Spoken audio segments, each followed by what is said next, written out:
Today, record numbers of black Americans have jobs, health insurance, and more than ever. Democracy is also about hearing and heeding your generation's call to a community free of gun violence and a planet free of climate crisis, and showing your power to change the world. But also know, some of you ask, what is democracy?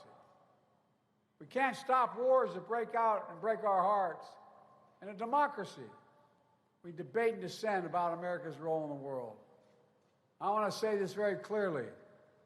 I support peaceful, nonviolent protest. Your voices should be heard, and I promise you I hear them. I determined to make my administration look like America. I have more African Americans in high places, including on the court, than any president in American history, because I need the input. What's happening in Gaza and Israel is heartbreaking. Hamas's vicious attack on Israel, killing innocent lives and holding people hostage. I was there 9 days after. Sent pictures of tying a mother and a daughter in a rope, pouring kerosene on them, burning them, and watching as they died. Innocent Palestinians caught in the middle of all this. Men, women, and children killed or displaced in desperate need of water, food, and medicine. It's a humanitarian crisis in Gaza. That's why I've called for an immediate ceasefire. An immediate ceasefire to stop the fighting. Bring the hostages home. And I've been working on a deal as we speak, working around the clock to lead an international effort to get more aid into Gaza, rebuild Gaza. I'm also working around the clock for more than just one ceasefire. I'm working to bring the region together, working to build a lasting, durable peace. Because the question is, and you see what's going on in Israel today, what after? What after Hamas? What happens then? What happens in Gaza? What rights do the Palestinian people have? I'm working to make sure we finally get a two-state solution, the only solution, for two people to live in peace, security, and dignity. This is one of the hardest, most complicated problems in the world, and there's nothing easy about it. I know it angers and frustrates many of you, including my family. But most of all, I know it breaks your heart. It breaks mine as well. Leadership is about fighting through the most intractable problems. It's about challenging anger, frustration, and heartbreak to find a solution. It's about doing what you believe is right, even when it's hard and lonely. You're all future leaders, every one of you graduating today. And that's not hyperbole. You're future leaders, all of you. You'll face complicated, tough moments. In these moments, you listen to others, but you'll have to decide, guided by knowledge, conviction, principle, and your own moral compass. The desire to know what freedom is, what it can be, is the heart and soul of why this college was founded in the first place, proving that a free nation is born in the hearts of men, spellbound by freedom. That's the magic of Morehouse. That's the magic of America. But let's be clear. What happens to you and your family when old ghosts in new garments seize power? Extremists come for the freedoms you thought belonged to you and everyone. Today in Georgia, they won't allow water to be available to you while you wait in line to vote in an election. What in the hell is that all about? I'm serious. Think about it. And then the constant attacks on black election workers who count your vote. Insurrectionists who storm the Capitol with Confederate flags are called patriots by some. Not in my house. Black police officers, black veterans protecting the Capitol were called another word, as you'll recall.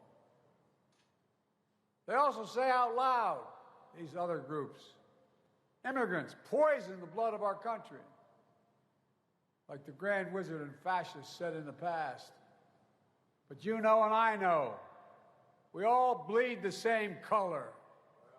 In America, we're all created equal. Extremists close the doors of opportunity. Strike down affirmative action. Attack the values of diversity, equality, and inclusion.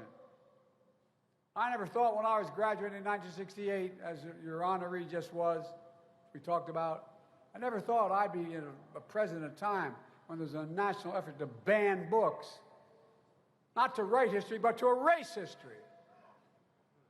They don't see you in the future of America, but they're wrong. To me, we make history, not erase it. We know black history is American history.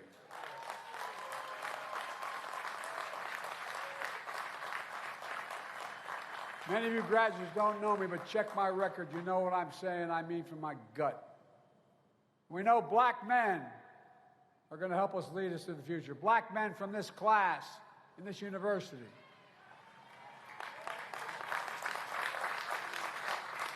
But graduates, this is what we're up against. Extremist forces aligned against the meaning and message of Morehouse. And they peddle a fiction, a caricature, what being a man is about. Tough talk, abusing power, bigotry.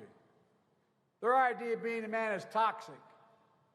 I ran them all the time when I was younger. I want to get started. But that's not you. It's not us. You all know and demonstrate what it really means to be a man. Being a man is about strength, of respect and dignity.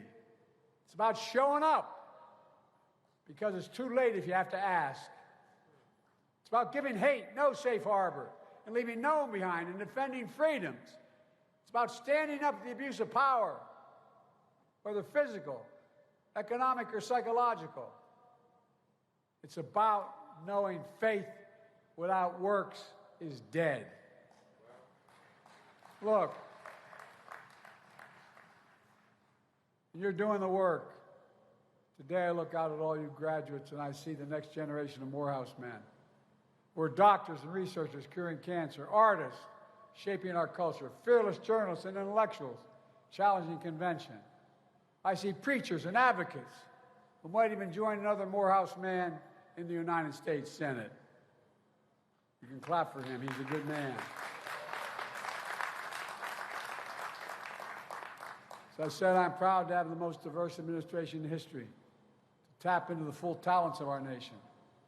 I'm also proud to put in the first black woman on the United States Supreme Court.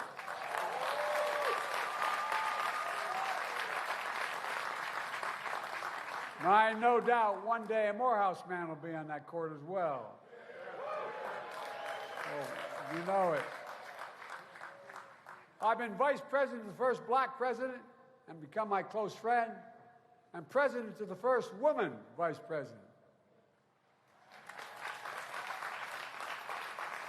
Well, I have no idea, no doubt, that a Morehouse man will be president one day, just after an AKA from Howard.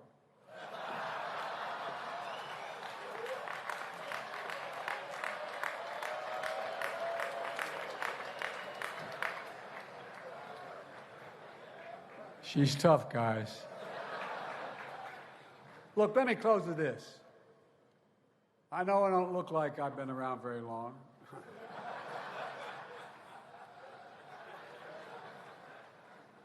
But in my career, for the first 30 years, I was told, "You're too young, kid."